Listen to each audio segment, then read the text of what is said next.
Hello Phantom pilots, I hope you're already enjoying the incredible F-4 Phantom made by heatblur. In this video I'll be sharing some valuable tips I've picked up while flying the F-4 in the last week to help you on your learning journey. If you haven't seen it yet, check out my quick startup guide by clicking on the link in the top right corner or in the description below. Alright, let's jump right in. So one of my go-to features right now in the F-4 while I'm learning it is the manual, and you can actually bring up the manual inside the cockpit at the location of whatever switch or knob that you want to take a look at. So let's take, for instance, you want to learn more about the RWR. We can hold the M or mic key and we'll left click anywhere on the RWR. Let's say we want to take a look at the handoff mode. So I'm holding M, I left click on handoff.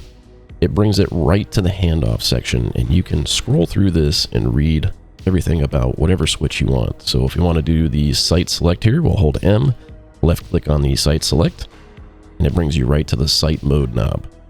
Look at that. You just hit M to get rid of it. Next, what's really cool is the knee boards that are already provided. So I'll bring up the knee board, and right here we have the checklist for the start.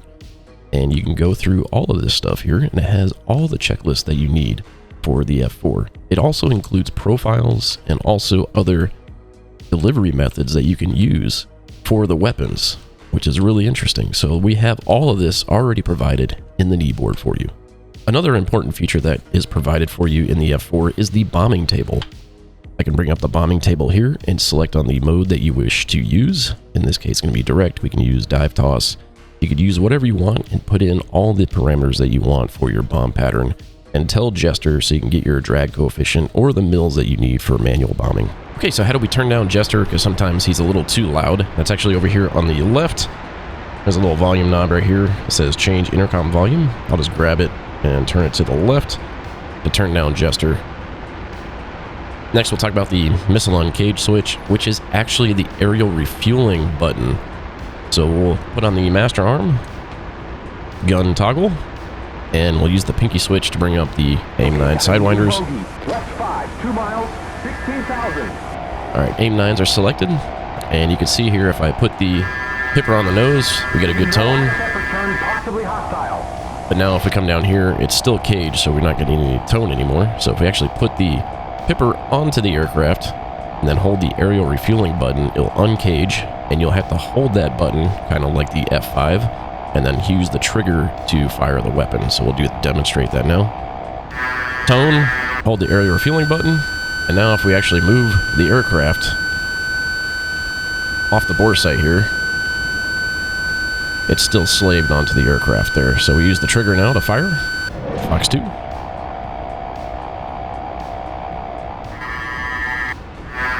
And that's a good splash. Bandit is down.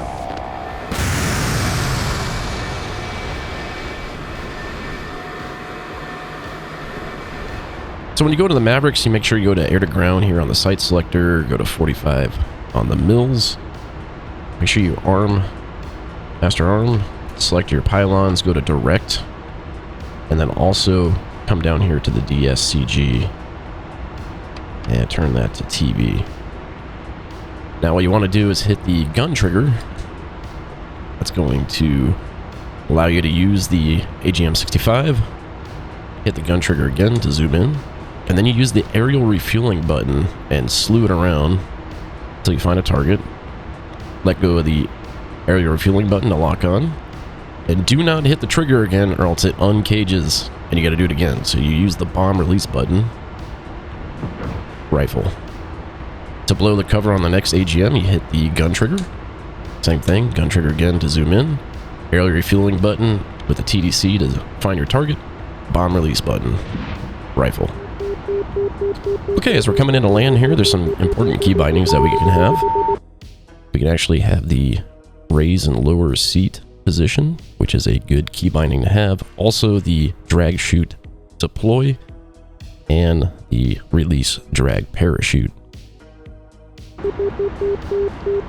Another thing to keep in mind is the AOA pitch Aural sound right there. You can actually turn that down by coming over here to the left, or to the right rather, and turning this down. So if you don't want to listen to that constant beeping the whole time while you're coming into land. Another valuable tip I have is writing on the canopy with the grease pencil. Just left click on the green mark right here on the canopy Use the left mouse button to write whatever you want, and use the right mouse button to erase. Just left click on the green mark again to exit the window.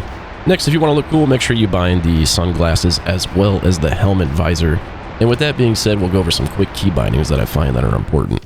Okay, like earlier, we talked about the seat position up and down. That's important for landing and refueling. We also have the gun missile pinky switch for the gun, heat, and radar guided missiles. Next is the air refuel release button, followed by the trigger, as well as the bomb button, the nose wheel steering auto acquisition button, sunglasses on and off, which is important to look cool, the helmet visor toggle, the selfie mode, if you want to take selfies, master arm, your external store's emergency release, the gun status toggle to arm the gun, drag parachute deploy and release drag parachute, dispense countermeasures, bind your trim switches, followed by the cage button, the left and right engine ignition buttons, the Jester UI action to bring up Jester, and the Jester context action button, which I have a video that I'll link in the description, followed by the emergency quick release lever. Again, these are just my quick tips and tricks to get you started. I really hope you enjoyed the video and enjoy the Phantom.